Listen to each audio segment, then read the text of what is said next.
Olá! Seja muito bem-vindo, bem-vinda ao meu canal Ana Alfabetiza.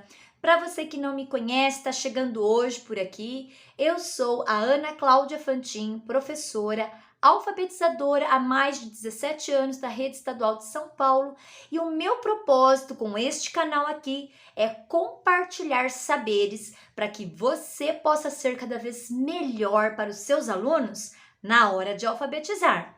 E vai deixando já seu like por aqui, vai compartilhando para que mais professores possam se beneficiar também deste conteúdo.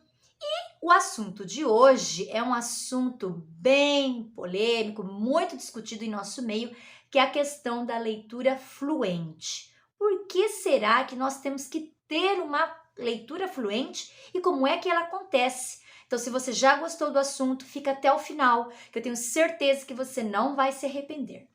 E para começo de conversa, eu vou colocar aqui um vídeo do Antônio Fagundes, isso mesmo, do ator ex-global, que ele, num podcast que ele participou, ele toca neste assunto. E é a percepção desse assunto que ele tem que eu quero discutir com você. Então, presta bastante atenção que depois a gente volta a se ver. Roda o vídeo então. Acho que a gente aprendeu a ler errado, né? Porque a gente aprendeu primeiro as letrinhas, né? Depois as sílabas, os fonemas, depois as palavras, depois uma frase, depois o parágrafo. A última coisa que você aprende quando você aprende a ler é o conceito. Ou Sim, seja, o que quer dizer aquilo tudo que você leu. Tanto que existe no Brasil, será, sei lá quantos milhões, 40 milhões de analfabetos funcionais. funcionais. O que quer dizer analfabeto funcional? Quer dizer que é um cara que Lê e não ele entende. sabe ler, mas ele não entende o que ele leu. Não consegue Ele, literalmente ele não decodificar, não consegue. consegue entender o que está escrito ali, né? Ele tem que ler umas 10 vezes para passar por cima de todo esse aprendizado errado para chegar no conceito. Então, você lê, você vê um cara que lê mal, ele lê a cama, já esqueceu, né? Então, a cama está. A cama. É difícil esse tipo de leitura, você não chega no conceito nunca.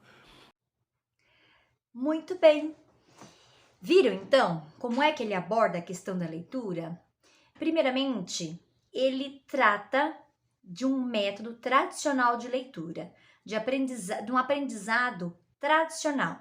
Então, ele até coloca as letrinhas, ele diz assim: as letrinhas, depois as sílabas, os fonemas, depois a palavra, depois a frase. Então, vejam que é do menor para o maior, mas é dentro de um método muito tradicional de aprendizado sobre a leitura. Uma outra coisa também que chama a nossa atenção é quando ele diz como ele exemplifica como é que o aprendiz lê. Aí ele fala: a cama está meio que uma leitura truncada, de soquinho, que é assim que a gente se refere a esse tipo de leitura. Aí ele diz assim também: aí já esqueceu o que leu primeiramente. Então vejam, gente, esse tipo de leitura a qual o Antônio Fagundes se refere, não é nem leitura ainda. É quando a criança ou o aprendiz está naquele momento de decodificação. Como o nosso cérebro não foi feito para ler, não foi feito para ler, e nós exigimos dele esta habilidade, ele tem um grande esforço para realizar isso. Então, ele recruta várias partes cerebrais para dar conta desta habilidade. Então, no início, é muito esforço que o cérebro precisa fazer ao decodificar aqueles signos que ele não conhece. Então, há um esforço muito grande. Então, por isso que a criança ou a aprendiz lê de soquinho, porque é o primeiro contato que o cérebro está tendo com isso. Então, há sim o esforço, é a decodificação.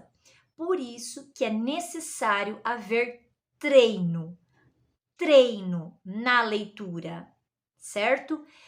É uma parte mecânica o treino? Sim, mas é necessária para o cérebro fazer memória daquilo, porque senão ele não vai conseguir automatizar. Por exemplo, a criança leu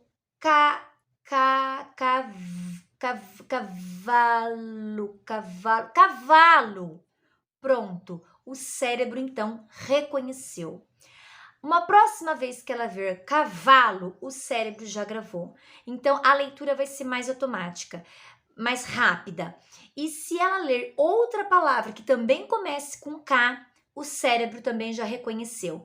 Então é necessário haver o treino, sim, de palavras com as mesmas sílabas, sílabas que já são conhecidas, que já fazem parte do repertório da criança.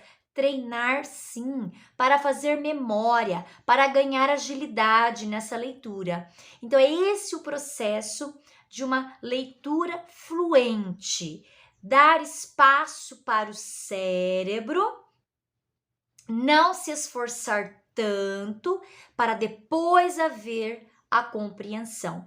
Então, quando Antônio Fagundes diz, lê 10 vezes porque não entende, porque como a leitura ainda é muito sofrível, não há espaço para o cérebro compreender.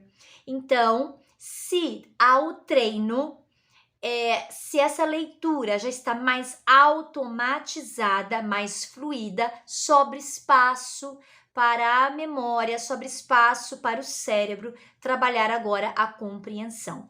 Então, pessoas que ele diz, analfabetos funcionais, que leem, ou seja, decodificam, mas não entendem, é porque essas pessoas não foram trabalhadas na sua automaticidade, na sua velocidade, não tiveram treino, não tiveram o treino da parte mecânica da leitura que é necessária e posteriormente, ganhando essa velocidade na leitura, essa precisão na leitura, posteriormente não foram trabalhadas com o letramento, que vem então a questão da compreensão dos tipos de texto que nós lemos no nosso dia a dia.